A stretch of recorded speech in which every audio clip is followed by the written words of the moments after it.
अभी उतनी रखते हैं, फिर अगर लगेगा तो और कर लेंगे, ठीक है। स्टेट ऑफ मैटर, देखिए आप जानते हैं कि generally matter exist in 3 state: solid,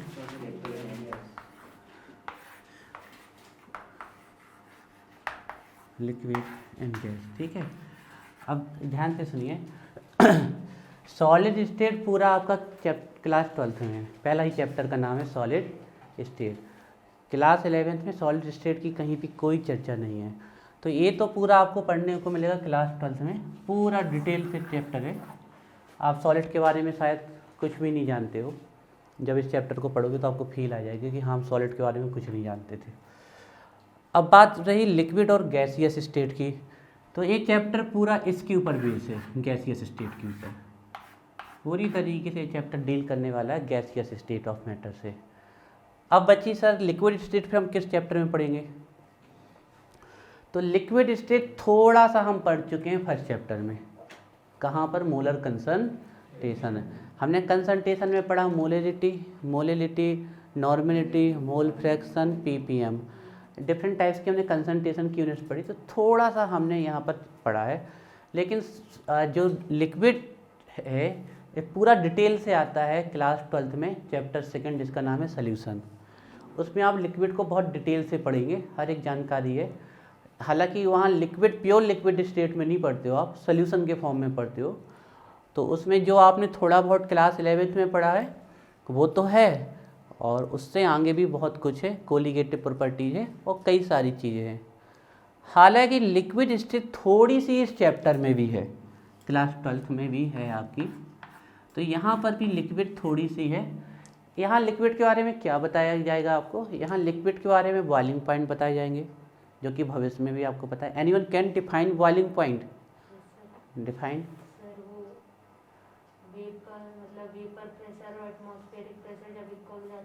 this is the boiling point, बिल्कुल राइट बोल रहे हो।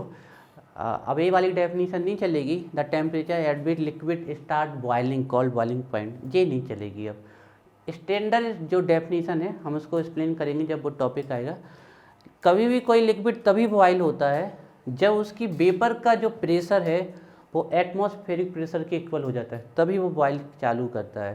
तो the temperature at which vapour pressure of liquid becomes equal to atmospheric pressure, वो कहलाता है आपका boiling point of the liquid, और in case of solution boiling point of solution. तो बॉइलिंग पॉइंट आप पढ़ेंगे इस चैप्टर में। लिक्विड में वेपर प्रेशर पढ़ेंगे आप, यहाँ पर लिक्विफैक्शन पढ़ेंगे। Liquefaction is the property of actually gas, gas का लिक्विड में आ जाना कहलाता है लिक्विफैक्शन, ये पढ़ेंगे आप इस चैप्टर में। विस्कोसिटी पढ़ेंगे आप, it is a property of liquid, है ना। विस्कोसिटी के साथ साथ आप एक और बहुत इंपॉर्टेंट फिनोमिना पढ़ेंगे लिक्विड का, सरफेस टेंशन। तो ये 4, 5, 6 टॉपिक हैं लिक्विड के जो आप इस चैप्टर में पढ़ेंगे। तो अगर हम आपको इस चैप्टर को डिवाइड कर दें तो 75% और इवन 80% गैस से है, 20% ये लिक्विड से जाता है आपका। गैस आपको फिर आगे कहीं भी पढ़ने नहीं मिलेगी, आपको यहीं मिलेगी पढ़ने, फिर इसके आगे आपके क्लास 12th में गैस का कहीं से लेके कहीं तक कोई रोल नहीं है। क्लास 12th में ये दोनों चैप्टर आएंगे, ये पूरा डिटेल के साथ आएगा। इसका कुछ पोर्शन यहाँ हो जाता है, कुछ वहाँ पे आ जाता है, तो ऐसा आपका चैप्टर डिफाइन किया गया है। तो स्टेट ऑफ मैटर को बिल्कुल बेसिक से स्टार्ट करते हैं और चलते हैं, फिर देखते हैं आखिर हमें इसके बारे में कितनी नॉलेज है, और जो नहीं थी वो हम पकड़ने की कोशिश करेंगे। तो हम बेसिक से स्टार्ट करते हैं। हम पहले डिफाइन करते हैं आपके लिए मैटर। कोई भी चीज़ जिसका मास होता है एंड कवर स्पेस, और जो स्पेस को ऑक्यूपाई करता है वो कहलाता है मैटर। मैटर और एनर्जी में सबसे बड़ी चीज़ ये है कि मैटर को फील भी किया जा सकता है, टच भी किया जा सकता है, but energy only can feel, energy को सिर्फ फील किया जा सकता है, टच नहीं आता। Whole universe is made up of matter and energy, पूरा का पूरा यूनिवर्स दो ही चीज़ों से मिलकर बना है, मैटर एंड एनर्जी। तो मैटर को हम डिफाइन करते हैं, ये हम बहुत डिटेल में नहीं जा रहे बच्चों मैटर में, आप लोग पढ़ चुके हो, हम पूरा डिटेल में मैटर आपको पढ़ा चुके हैं। ये चैप्टर शुरुआत कर रहे हैं, हालांकि हम इस चैप्टर को सीधे आपके गैसेस लॉ से स्टार्ट कर सकते हैं, लेकिन हमने कहा फिर उसमें अंडरस्टैंडिंग कम जाएगी।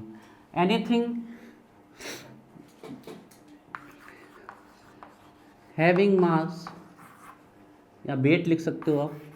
एक्चुअली में वेट ना लिखो, मास ही लिखो, क्योंकि वेट के टर्म में मास को मेजर किया जाता है। Anything having mass and occupy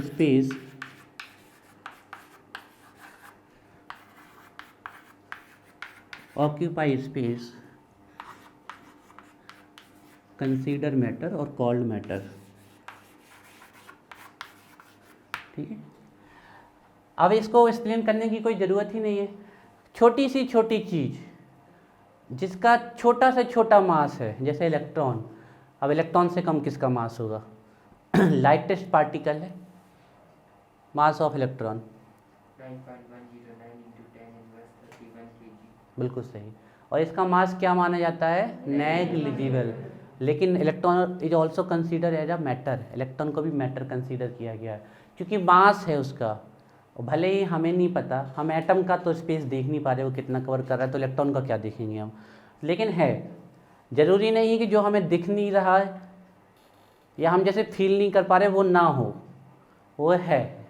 यहाँ पर हवा है, हालांकि हम फील कर पा रहे हैं लेकिन देख नहीं पा रहे, लेकिन फिर भी यहाँ पर हवा है आपकी, एयर यहाँ प्रेजेंट है आपके।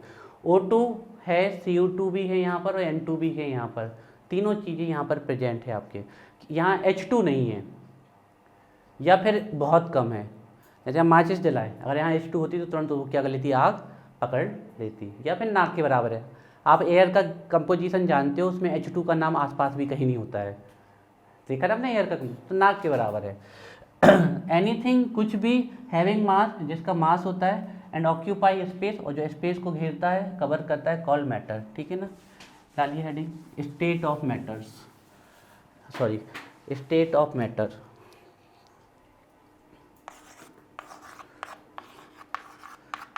States of matter. General 3 state होती है मैटर की, स्पेसिफिक 5 स्टेट होती है, ये आपको ध्यान रखनी है। जनरल स्टेट उन्हें किन्हें कहते हैं? जो एग्जिस्ट करती हैं। स्पेसिफिक स्टेट किसे कहते हैं? जो एग्जिस्ट नहीं करती हैं, स्पेशल कंडीशन में एग्जिस्ट हो सकती हैं। तो स्टेट्स ऑफ मैटर, तो देखिए मैटर्स की 5 स्टेट्स हैं।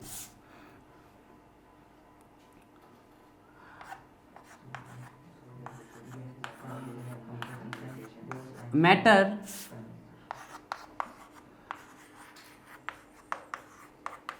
classified in 5 states।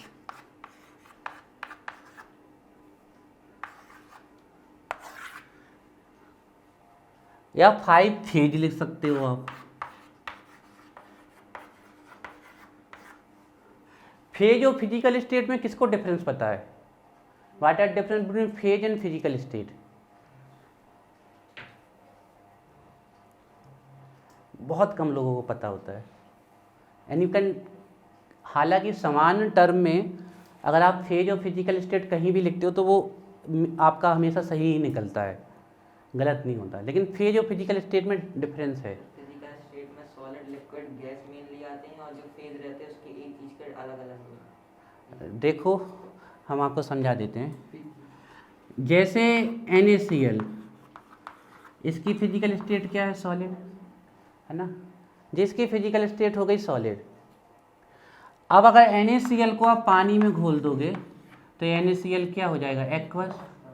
तो यहाँ NaCl किस फेज में एग्जिस्ट करता है? एक्वस फेज में, हालांकि इसकी फिजिकल स्टेट क्या है? सॉलिड है। तो फेज का मतलब है वो किस पोजीशन में वहाँ पर एग्जिस्ट कर रहा है। अब जैसे वाटर की हम फिजिकल स्टेट पूछे आपसे तो वो टेम्परेचर पे डिपेंड करती है, लेकिन वाटर की फिजिकल स्टेट जनरली अगर आपसे कोई पूछे तो क्या होगी? लिक्विड, है ना। जनरली जो फेज टर्म आता है वो उस टर्म में आता है जब कोई चीज़ को डिजॉल्व किया जाता है तो वो अपनी फेज को चेंजेस करता है। तो एक डिफरेंस होता है फेज एंड फिजिकल स्टेट में। हालांकि जैसे एक्वस लिखा होता है, इसका मतलब ये नहीं है कि ये पानी है, इसका मतलब ये पानी में घुला है। This is the phase. तो इसकी यहाँ पर अगर आपसे कोई पूछ ले बताओ NaCl की फिजिकल स्टेट ये यहाँ पर क्या है, तो आप लिक्विड नहीं बोल सकते, गलत हो जाएगा। आप कहोगे सर यहाँ इसकी फेज क्या है? एक्वस है। तो ये डिफरेंस होता है between phase and physical state. तो मैटर क्लासिफाइड इन 5 स्टेट्स और 5 फिजिकल स्टेट। तो इसमें हमारी जो फर्स्ट वन है सॉलिड, हालांकि कोई फर्स्ट सेकंड थर्ड होता नहीं है, सॉलिड है हमारे, लिक्विड है हमारे, तो थर्ड वन है हमारी गैस। अब जो फोर्थ वन स्टेट है उसकी थोड़ी सी हेडिंग बना रहे हैं। फोर्थ स्टेट में प्लाज्मा स्टेट।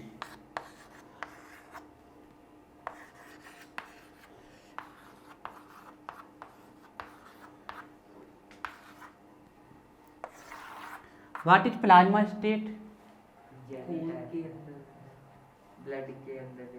ब्लड में प्लाज्मा पाया जाता है। सर वो इस टाइप का रहता है जो ना तो पूरा सॉलिड रहता ना तो पूरा लिक्विड रहता। जेलेटेनियस, जेली टाइप। जेलेटेनियस। ये आपने ब्लड का प्लाज्मा तो बिल्कुल सही बताया है, और हम इसको प्लाज्मा स्टेट कह सकते हैं। लेकिन अगर सही सही डिफाइन कर दे प्लाज्मा स्टेट तो फिर इससे हमें बहुत ऊपर जाना पड़ेगा। ये सुपर हीटेड स्टेट है, 100 degree Celsius, 500 degree Celsius, 1000 degree Celsius पे एडजस्ट नहीं करती है, 3-4 हज़ार डिग्री सेल्सियस पे एडजस्ट करती है। सुपर हीटेड स्टेट है, आपके एग्जाम में पूछ लिया जाता है कि सुपर हीटेड स्टेट किसे कहते हैं, that is called plasma state. Sir मतलब ये 4000 डिग्री सेल्सियस में बनता है। Very high temperature, around above 3000 degree Celsius. जैसे कि सन इन स्टार्स में जो गैसियस स्टेट एग्जिस्ट करती है वो प्लाज्मा के रूप में एग्जिस्ट करती है। तो लिखिए consist electrons and positive charge ions. देखिए पॉजिटिव चार्ज आयन इसलिए कह रहे हैं कि अगर वो पॉजिटिव चार्ज आयन अगर हाइड्रोजन गैस का हुआ तब तो वो प्रोटॉन बोल सकते हैं हम, लेकिन अगर वो पॉजिटिव चार्ज आयन मान लीजिए आपका हुआ सोडियम का, वैसे सोडियम तो वहाँ एग्जिस्ट नहीं करेगा, कोई और गैस ले लेते हैं, जैसे ऑक्सीजन का हुआ तो उसको तो प्रोटॉन नहीं कह सकते ना हम। न्यूक्लियर फ्यूजन के समय एग्जिस्ट कर सकती है, that state can be exist at a particular time of nuclear fusion. Consist electrons and positively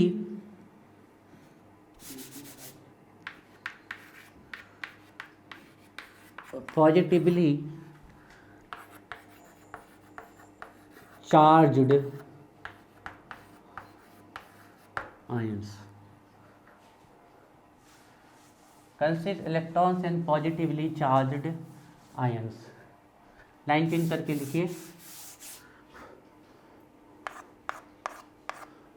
formed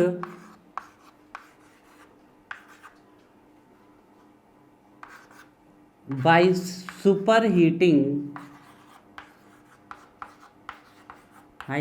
superheating of gaseous state।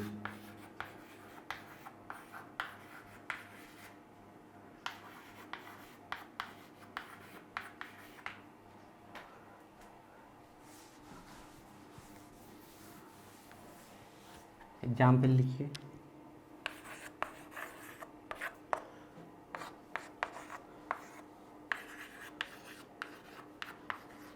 आप इस स्टेट को लेबोरेटरी में जनरेट कर सकते हैं लेकिन नेचर में नहीं मिलेगी आपको।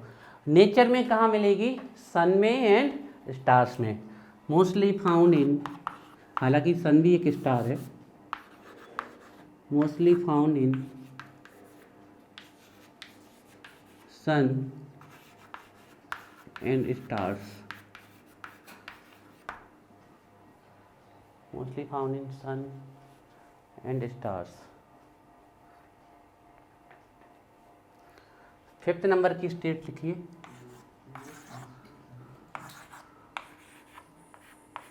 Super cooled.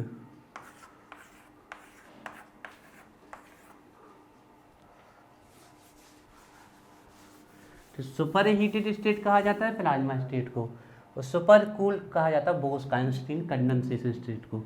तो सुपर कूल्ड और बोस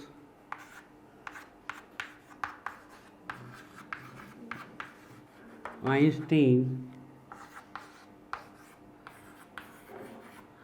कंडेंसेशन स्टेट, ये स्टेट कहीं एग्जिस्ट नहीं करती है, ना नेचर में कहीं है ये,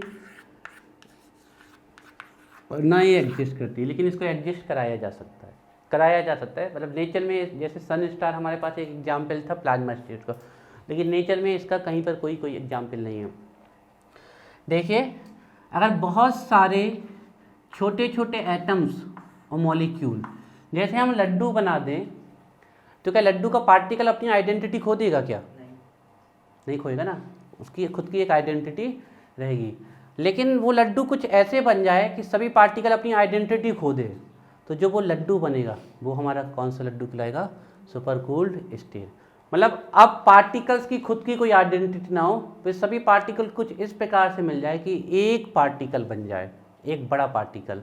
लड्डू में हर एक बड़ा पार्टिकल बना तो है, लेकिन हर एक पार्टिकल की अपनी एक आइडेंटिटी है, लेकिन वो कुछ ऐसे बन जाए कि सभी पार्टिकल आपस में ऐसे मिले कि पता ही ना चले, तो वो जो लड्डू बना है that is super cool state.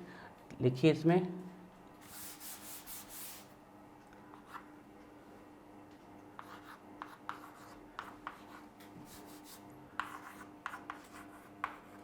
at this state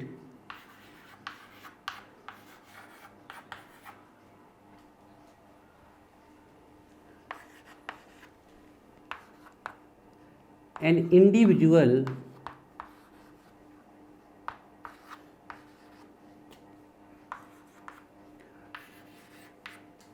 atom or molecule lose their identity,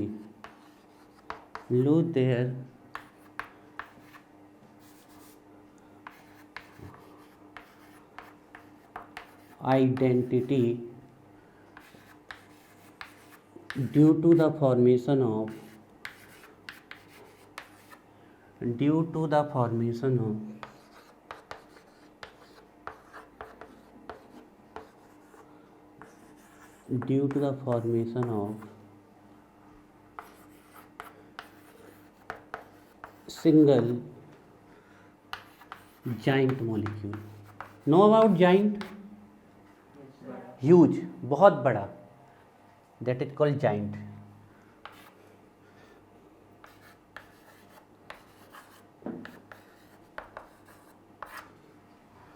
sir वो जो फर्मी डायरेक्ट कंपोजिशन होता है कहाँ पर? प्लाज्मा के पहले इसको बता दो, कहाँ पूछ रहे हो?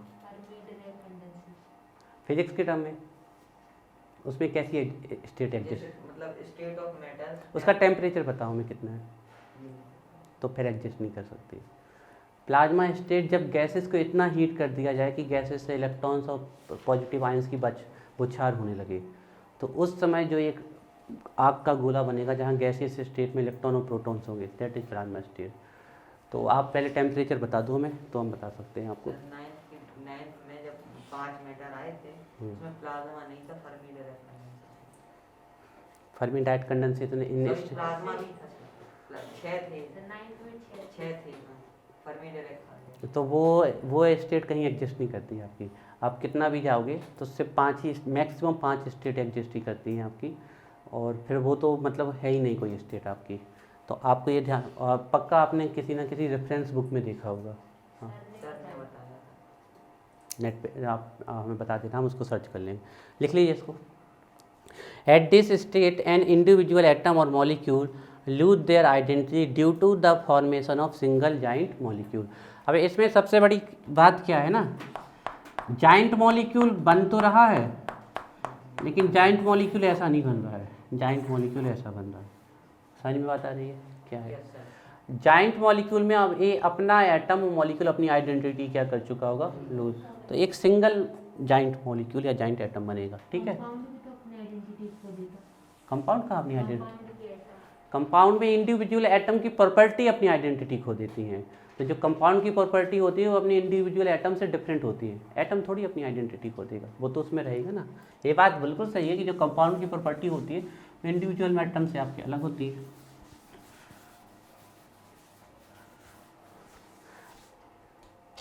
अब कॉलम बनाइए सॉलिड, लिक्विड और गैस के 3।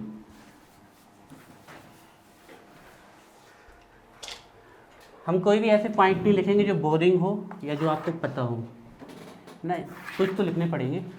आप लोग सभी जानते हो सॉलिड के बारे में भी, लिक्विड के बारे में भी और गैस के बारे में भी।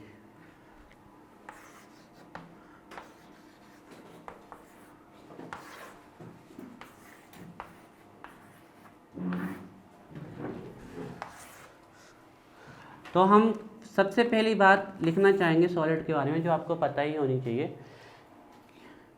कि सॉलिड के शेप और वॉल्यूम क्या होते हैं, फिक्स्ड होते हैं, हैव डेफिनेट शेप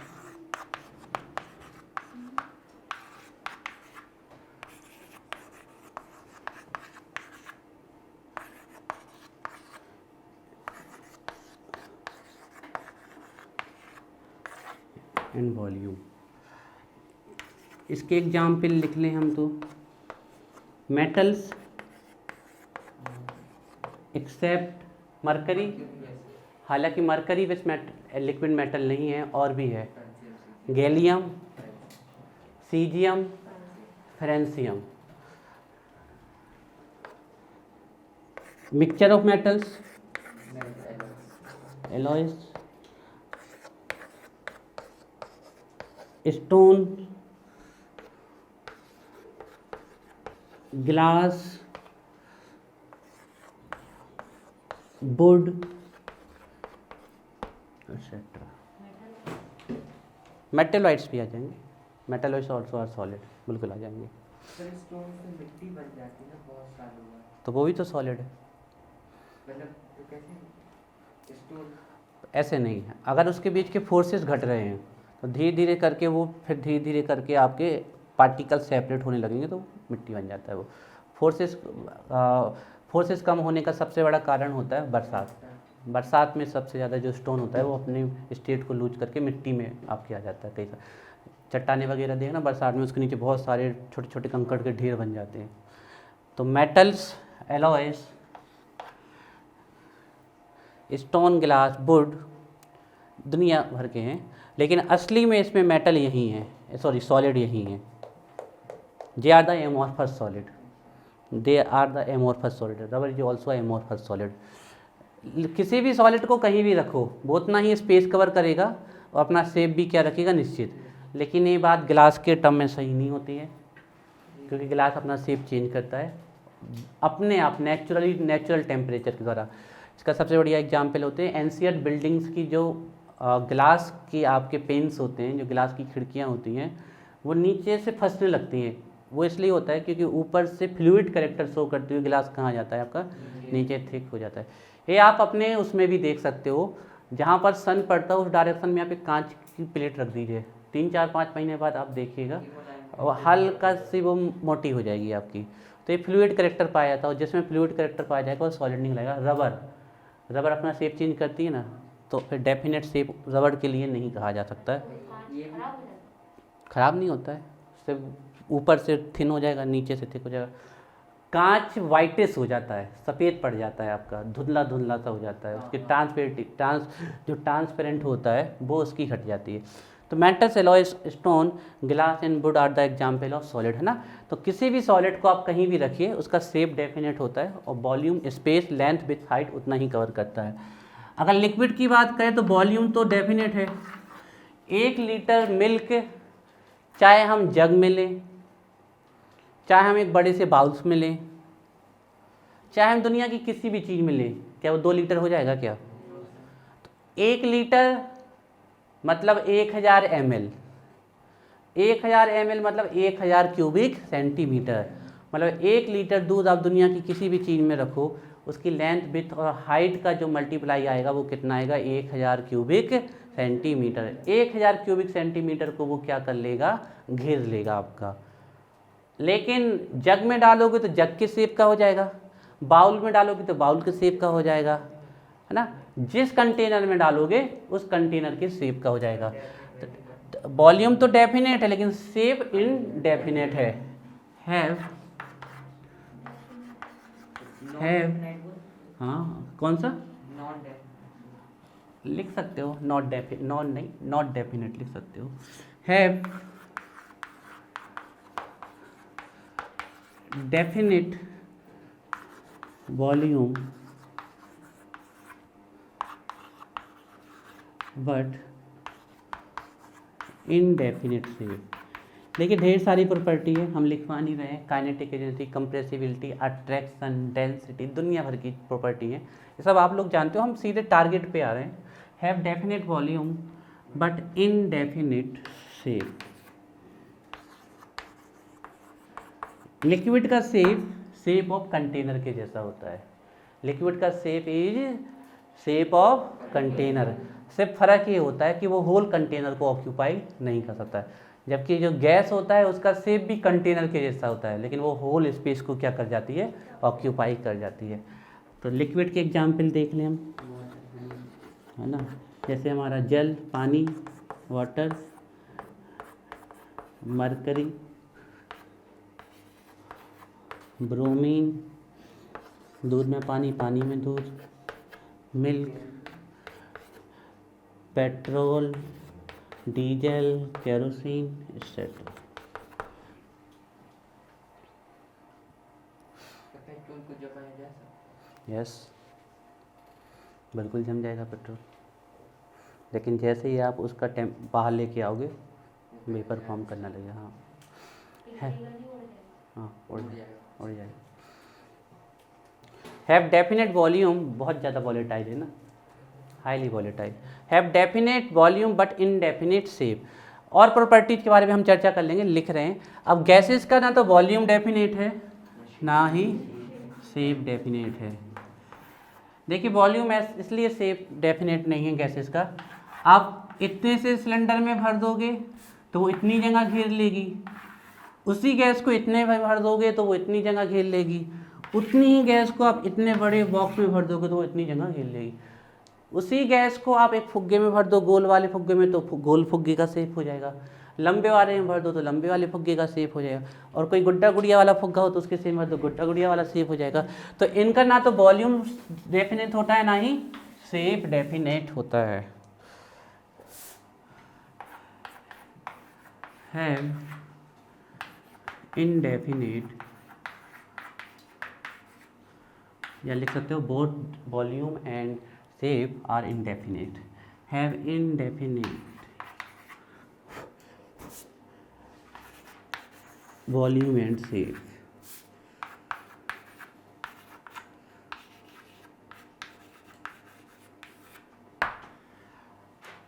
अच्छा, लिक्विड का वॉल्यूम कंटेनर के वॉल्यूम के जितना नहीं हो सकता कभी भी, लेकिन गैस का वॉल्यूम हमेशा किसके इक्वल होता है, कंटेनर के वॉल्यूम के इक्वल, है ना। तो जो वॉल्यूम ऑफ गैस होता है ऑलवेज इक्वल होता है वॉल्यूम ऑफ वेसल और वॉल्यूम ऑफ कंटेनर।